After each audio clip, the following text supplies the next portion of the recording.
third day premiere recap, Island. The third day doesn't star Jude Law so much as Jude Law's face.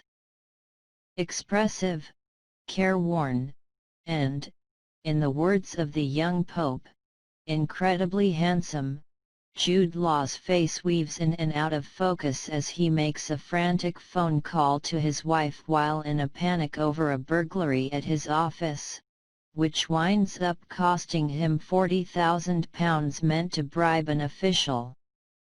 Jude Law's face peers through the windshield of his car, mouth slightly agape with concentration as he wends his way across a twisty, waterlogged causeway. Jude Law's face is swollen with the tears of uncontrolled grief. Jude Law's face stares with narrowed, disgusted eyes at the carcass of a brightly colored cricket stuffed with dozens if not hundreds of tiny black beetles.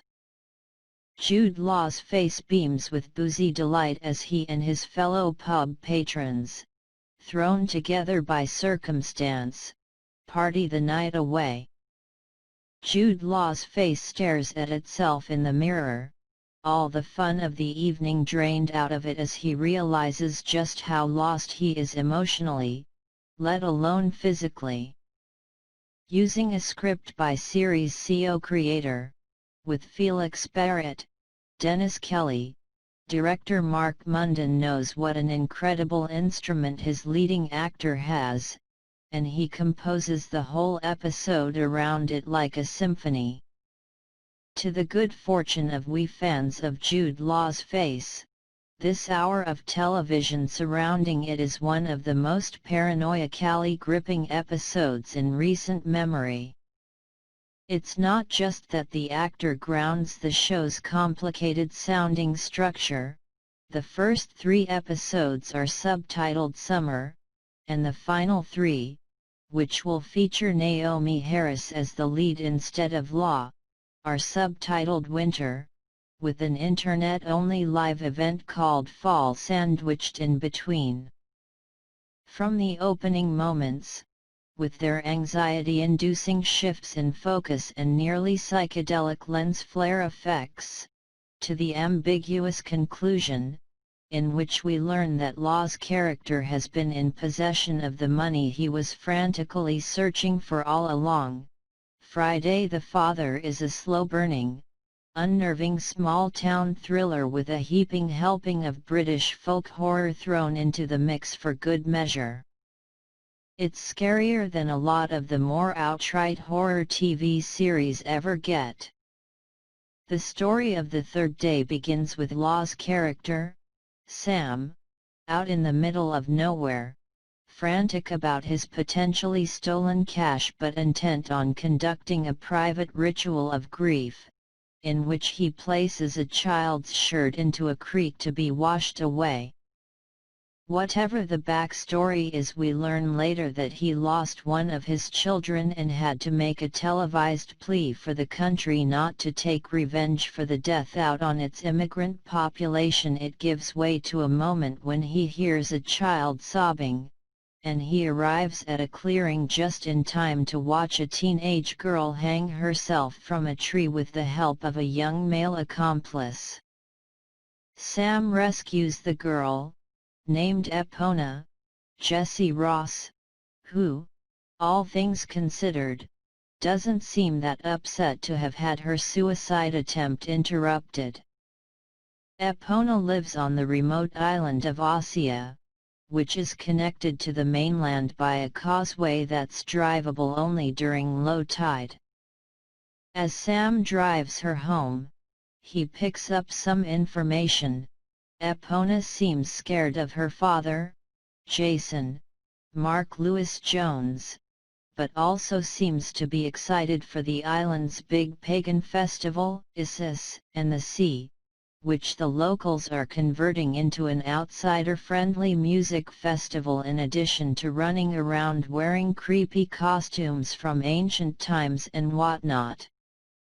Epona asks to be dropped off at a pub run by the Martins, a childless couple we later learn have endured 7 miscarriages and who seem to care for Epona as one of their own, in their way. But their way is pretty weird. Mrs. Martin, Emily Watson, is given to ferociously berating her husband when not uncomfortably grilling Sam about his tragic past. Mr. Martin, Paddy Considine, is a perpetually grinning sort whose almost manically easygoing nature speaks to a certain comfort level with abuse, both received and, if the secretive sign of the cross he flashes at a belligerent local is any indication, given as well. When circumstances prevent Sam from making it to the causeway before it refloods, and when his attempts to get a consistent signal or a working landline all fail, he joins a fellow outsider, an American woman named Jess, Catherine Waterston, whose hotel room Mr. Martin accidentally assigns to him, in getting good and shit-faced. And why not? By now, he has blown things with Aid, the official he was attempting to bribe. He's unable to tell his wife where the hell he is. His wanderings around the island nearly led him right into the path of Jason and his goonish friends.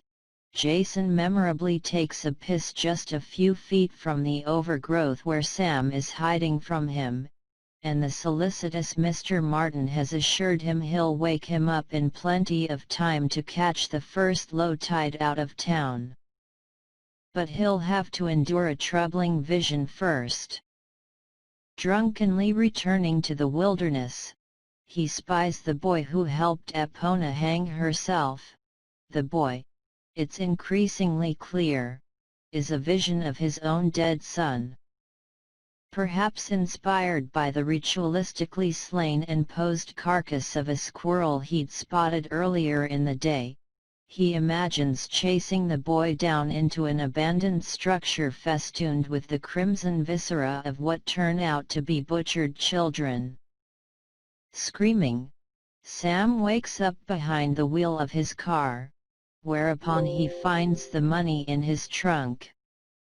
Has his performance of panic all been a ruse intended to cover up his theft of his own bribe money? Did someone stash the money in his car without his knowledge? Did he simply forget where he put it, deranged as he was by grief? I dunno about you, but I have no idea, and that's how I like it. Most people are scared of pain, Mrs. Martin tells Sam in one of the episode's most memorable exchanges. They don't know how warm it can be. Now that's a hell of a statement. Like Epona, Sam seems to have gone out of his way to experience sorrow on this strange day, and the events that follow are a reward of sorts, a whole community of strange people, each of whom reflects Sam's isolation, criminality. Mr. Martin coaches him through an attempt to pin the blame for the burglary on the bribed official, and grief back at him in their own unique way. In many great horror stories, individual foibles are nothing more or less than steps along the journey to some dark, terrible, and retrospectively inevitable destination. Here's hoping Sam is headed somewhere I wouldn't want to go myself.